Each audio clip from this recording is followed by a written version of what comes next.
Let's move to our fifth chapter, that is functions. Now, what are functions? Functions are the block of reusable code that performs specific tasks. In programming, they help to organize code, make it more readable, and avoid repetition by allowing you to reuse the same functionality multiple times. Key concept of functions. Definition. A function is defined once and can be called or executed whenever it needed in the program. The purpose of this function is to organize code into smaller and manageable sections. It avoids repeating the code again and again, as there are 6 LEDs and we have to turn on and turn off each LED again and again. Okay, so we will not do that. We will make a function for it, and we will avoid repeating the code again and again. It will make our program a modular and easier to debug. The structure of a function is basically have the name of a function, the name of the function, parameters, basically the inputs that we provide to the function, and the return value, whatever function it has to, it will perform to those on those parameters, it will give us a return value. That is what the a structure of function looks. Now, let's understand it like a mathematical formula. Function in programming and mathematical formulas shares many similarities. Both are used to compute a result based on inputs. So let's understand with the basic formula of finding the area of a rectangle. So area of rectangle is length into breadth, right? So input is length and breadth. The operation that we perform is to multiply the length and breadth, and the output is the area that we get. And we have the formula, right? We have the formula length into breadth. So length into breadth is a formula, means this is a function, and we can use this function on any length and breadth we get. This is the same way a function works. We have the function and we have to give the values to that function, just values, and based on the formula operation, that formula will apply to those values and give us the output or perform the action whatever we want it to be performed. That's how function works. See, if we have to calculate the formula, so int area of rectangle, this is the name of the formula, area of rectangle, and inside the bracket are the values, are the parameters that this formula needs. It requires length and it requires breadth. And after that, the area is length into breadth. This is the operation that it will perform and give us the area as an output. So input is length and breadth, output is computed area, and we can reuse this formula again and again. We just have to write down the name, area of rectangle, and then we will write down the length and breadth, means 5 or 4. So suppose, for example, 5 or 4. Okay. So that's how the function works. Now we have these 6 LEDs and we have to turn on and off these LEDs one by one. Now again and again doing this 6 times is like wastage of time, and it will make our code lengthy as well. So what we will do, we will make a function which will help us to turn on and turn off the LEDs once. Okay. And then we will call that function for each LED. So how we do that? How a function made? This is how a function made. So how we do it? First of all, we will make a function outside the setup or loop function to make it global. It can be used anywhere. So either you can make it before the programming, or at the end of our loop function. Now, how we will do it? Void. Void means if a function is not returning any values, we write down void. Otherwise, we will write down integer, because if it will return any number or integer, we will write down int. Because this function is not returning anything, so we will write down void. So void, blink LED, int pin. So void, I told you, blink LED is basically the name of our function. You can write down any name. Blink LED is the descriptive name. So we have written blink LED. And after that, we have given it a parameter that this blink LED will require the pin number or the pin variable. And after that, this is the function which it will perform to this end pin, or whatever pin, on whatever pin we will call it, blink LED. So that's how a function looks. Now, this is the one way to do this. Here we are making a variable. This is also a correct way to do that, but repetitions are there.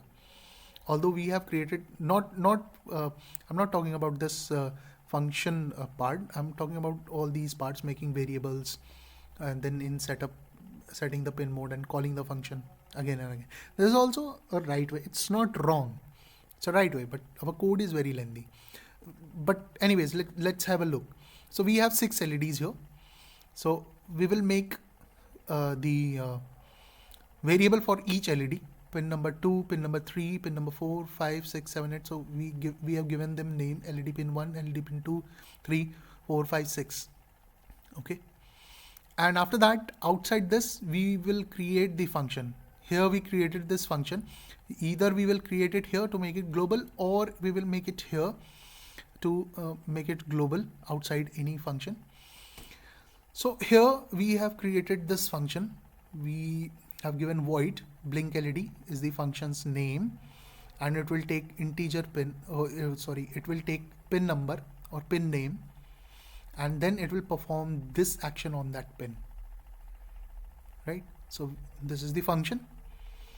Now we will, inside the setup, we will set the output, we will set the pin mode for each LED, because all the LEDs will turn on and turn off. So we will set them as output. And then inside the loop function, we will call this function blink LED. So how we call this function? Blink LED is the function calling. And now what it requires? It requires LED pin. So we will give it the pin name. So LED pin 1. So first of all, it will perform action with LED pin 1. What action it will perform? Digital write pin high. It will turn on the LED high on for 3 seconds, and then it will turn off for 2 seconds. Then it will, this is the function that it will perform with pin 1. Then after doing it, it will go to pin number 2. It will perform the same action for pin 2. Then for pin 3, it will perform the same action. Pin 4, same for pin 4, same for pin 5, same for pin 6. Then it will turn to the first line of code. It will jump to the first line of code and then keep repeating it. Starting with pin 2, pin 3, pin 4, 5, 6, like this. Okay. So this is one way, which is not wrong. It is also correct. But there is another way to do it. But at the beginning, it will be, it might be overwhelming for you, but let's have a look at it. Here is the another way to do it. So here, what we have done, we made the array of all those pins that we have connected from pin number 2 to pin number 7 here. And then we have given the total number of LEDs, that how many LEDs we have, and we stored that inside a variable. Num LEDs means LED numbers. Then inside this setup, what we are doing, inside this setup function, we are setting each LED as output. So either we can like pin mode LED pin 1 and output for 6 times, we can do that.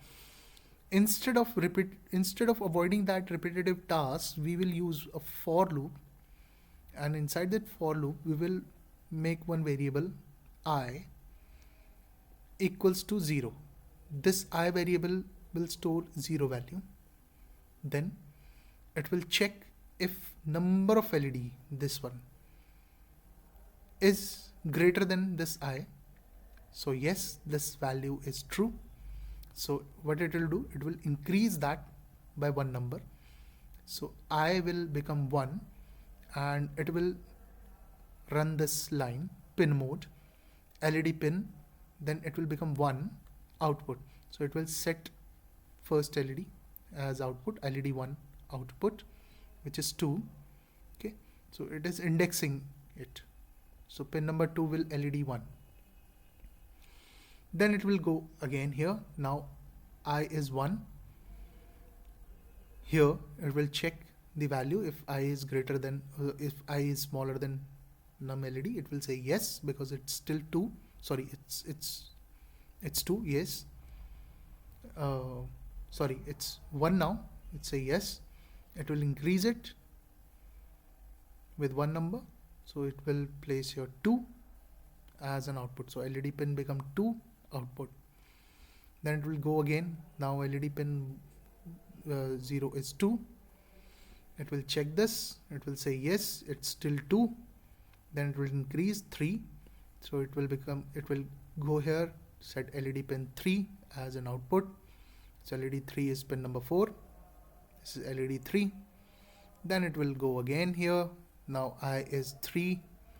It will check this condition. It will say yes, it's still smaller than 6. So it will increase it again. So it will become 4. So then it will set pin mode LED pin this 4 output, which is number 5 output. Then it will go again here. It will check, it's still 4. So it will say yes, the value, this condition is still true. It will increase it. It will become 5. So LED 5 will set as output, which is pin number 6. It will go here. It will be 5. It will say yes, it's still the issue that I is smaller than this LED. It will increase it, make it 6. It will go here, LED pin 6. Here is an output. Go here. It will check yes, the condition same.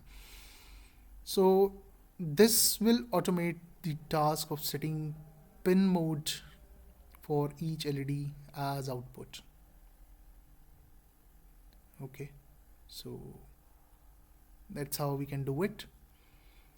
Inside this loop function, now we have this function created here. Okay, so now we have to apply it for each LED. Again, we will do the same thing because we have to apply it for each LED. So we will use for loop int I is equal to 0, and we will use this variable num LED here. We will check it again and blink LED, and now what it will do, here we set the pin mode, here we will apply the blink LED function to each LED. So blink LED pin 1. Okay, then it will run again, check that yes, I is 1 now. It will check the condition, then increase it, it will become 2. So blink LED will apply to LED pin 2 now. Then it will go again, it will store the value of 2. It will check the condition, then increase it, it will become 3. Then function will be applied to LED pin 3. It will say yes, it is 3 now. Then it will check for this condition. It will say yes, a condition is true. It will increase it. It will increase it until this value will store the 6. I is equal to 6. Then it will go here. It will check. Okay, now the condition is false. So it will break the code and come out of it. break the loop and come out of it. So that's how we use for loop. So this is the another way to do it, and it is less messy, less it is short and crisp. Either you can do it, or if you are a beginner, you should avoid it. You can use it for a while, but yes, after some time when you will understand the for loop, just switch to this one. Okay, that will help you.